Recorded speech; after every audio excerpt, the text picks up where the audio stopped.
In comes the Cleveland Cavaliers, who held the league's worst record at 8-35 and a league worst 12-game losing streak entering last night's game at Staples. The Cavs beat the Lakers 101-95, and you can see how dejected the entire Lakers roster and bench were after. Now it's their 7th loss in 10 games since LeBron got hurt on Christmas.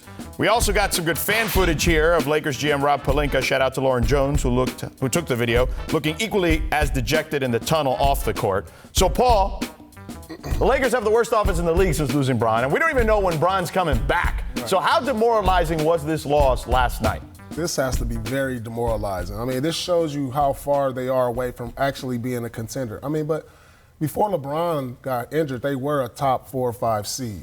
So it has to break this young team's confidence because they just can't put together a consistent run right now. And so, you know, it just shows that's how much farther they are from contending than really are with LeBron. The Lakers were exposed to a hard reality of basketball, which is low percentage shooters make shots at a low percentage. This is the 2017-18 lottery Lakers minus Julius Randle. They are the only team in the league without a guy who hits three-pointers at a 37% clip. By the way, minus Brook Lopez, too, who also hits three-pointers at a good clip. At a much better rate. So, I mean, on the other hand, look, they decided they weren't going to get insurance on LeBron, right? LeBron going down. Largely because, A, okay, maybe LeBron's the most durable superstar of his time, and B, you know what? The kinds of players who can offer that insurance tend to command contracts longer than one season, and the Lakers have let their macro strategy be very well known. Is this like equivalent to Best Buy when they ask you to buy the insurance on the TV or whatever, and then you don't get it, and you're like, the TV will be fine, and the TV isn't fine. But I mean, that said, look, that's why I don't think this is devastating. I mean, this is Laker without LeBron, and then the question is if I told you LeBron comes back, he's fine, right? They get into the postseason as a 7 or a 6 seed, they're dangerous all of a sudden. Yeah, I mean, dangerous, yes. I still probably wouldn't pick anyone in a series against them outside of maybe Golden State or Houston at this point. But I'd have to see what LeBron looks like. And at 34, we got to wonder. So let's ask this now. Everyone out there seems to think that these guys could or may end up, at the very least, may end up getting traded. So what does this do to their value? I don't think it does anything for the value. For one, they're young players, and they're still trying to find their niche in the league, and they've shown potential. Ingram, Ball, Kuzma, they've shown potential. You just got to give them time to grow. So as far as their value, it hasn't really took a hit. They're just not winning games. And in what situation do you really see a young team flourish and win?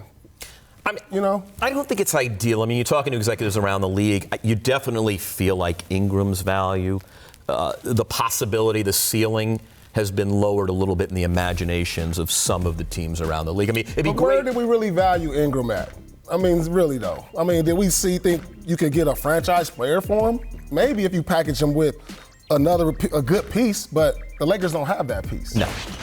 To me, the epitome of the way you describe this Lakers season is something we just saw on the screen a second ago, which is that picture or video of Magic, LeBron, and Pelinka in the tunnel, just kind of looking dejected and looking like, oh no, this thing isn't going to be as easy as we thought. These guys may not have the value we thought, and they may not be able to fetch us a superstar. And I think all those realities may be coming crashing down. Here's the thing with Brandon Ingram.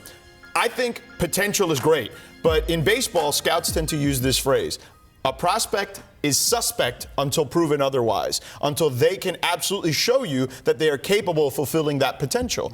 And with Brandon Ingram, we've seen stretches, right? We've seen glimpses. In his rookie year, towards the end of his rookie year, we saw that. Then we saw like a 6-week stretch last season. And this season, whether it's been injuries or suspensions, we just haven't seen him put it together. So, yeah, I do think their value has diminished. And Lonzo's, too, for that matter, who we haven't even discussed yet.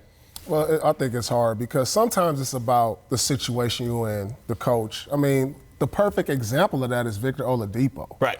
I mean, he went to Orlando. He went over to Oklahoma City. Right. Then he goes over to Indiana. He's an all-star, a superstar. Right. Possibly the best two-guard in the Eastern Conference. He was a top pick. We all know the potential was there, but it's about who's going to unlock that. And maybe that's Brandon Ingram's situation.